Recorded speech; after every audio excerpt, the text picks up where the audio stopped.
Red Redondo and the Town of No Mercy. Introduction. Wanted and hunted. Red Redondo had been on the run for years, wanted for a crime he didn't commit. Town after town, he rode alone, dodging bounty hunters, corrupt lawmen, and the occasional would-be gunslinger trying to make a name for himself. But Red didn't just run. He fought. Wherever there was injustice, he set things right, sometimes with words, but more often with bullets. Now, his ride had brought him to a town called No Mercy, and in a place like that, he knew trouble was just around the corner. The story. The sun hung low over the town of No Mercy, casting long shadows across the dirt road that split the town in two. The air was thick with dust, kicked up by Red's horse as he rode in, his sharp eyes scanning the buildings lining the street: saloon, blacksmith, general store, a sheriff's office that looked abandoned. Red's boots hit the ground with a thud as he stepped off his horse. He adjusted the brim of his hat, his keen eyes scanning the street. Something was off. The town was too quiet. No children playing, no ranch hands swapping stories outside the saloon. Just silence. Red's instincts had kept him alive longer than most men, and they were telling him that No Mercy wasn't just another sleepy town. He tied his horse to the hitching post and stepped onto the saloon's porch, the wooden boards creaking under his weight. Pushing through the batwing doors, he found a half-empty room.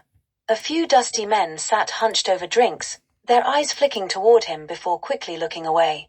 Behind the bar, an older man with gray whiskers and weary eyes was polishing a glass, but his hands trembled. Red walked up and set a silver coin down on the counter. Whiskey. The bartender poured without a word. Red took a slow sip, then leaned against the bar. Something wrong with this town? The bartender hesitated, his eyes darting to a dark corner of the saloon. Red followed his gaze and found two men sitting there, watching him. Both had the hard look of hired guns, dirty dusters, worn gun belts, cruel eyes.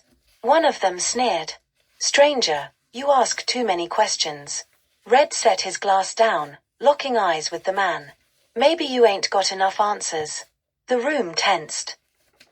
The men at the other tables slowly shifted their chairs, making space. Everyone knew what was coming.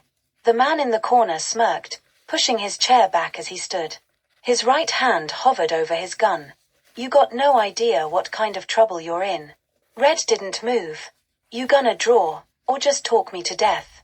The man's face twisted in anger, and his fingers twitched toward his revolver. Red moved faster. His Colt was out and fired before the other man could clear leather. The shot echoed through the saloon, and the hired gun fell back, clutching his chest. His partner went for his gun, but Red had already turned, his second shot blasting the gun clean out of the man's hand. He howled in pain, dropping to his knees. Red stepped closer, his gun still trained on the wounded man. "Now let's try this again. What's wrong with this town?" The man, cradling his bleeding hand, spat at Red's boots. "You don't know what you just did." "I know I got one more bullet in this gun." The saloon was deathly silent.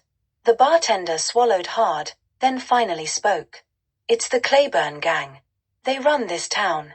Sheriff tried to stop them once. They put him in the ground." Red kept his gun steady. "How many?" The wounded man gritted his teeth. "More than you can handle." Red cocked the hammer. "I like bad odds." The battle for No Mercy.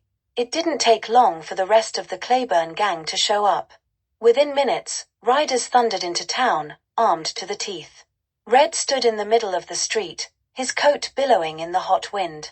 The gang lined up across from him, 6 men, all eager to kill.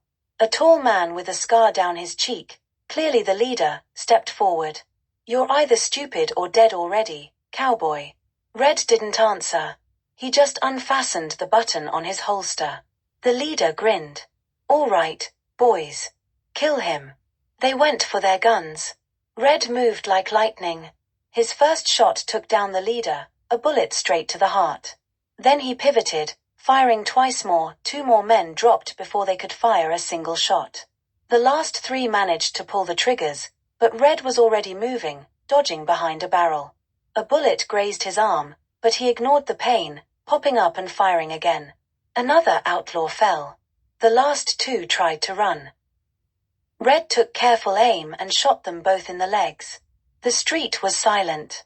Red holstered his gun and walked over to the gang leader's body, making sure he was dead. Then he turned to the remaining townsfolk, who had cautiously emerged from their homes and businesses. "The Claiborne gang is finished," he said simply. The bartender, the first to find his voice, asked, "Who are you?"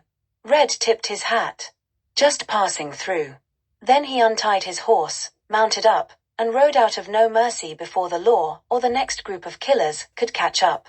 The legend of Red Redondo grew that day. And as always, he left justice in his wake.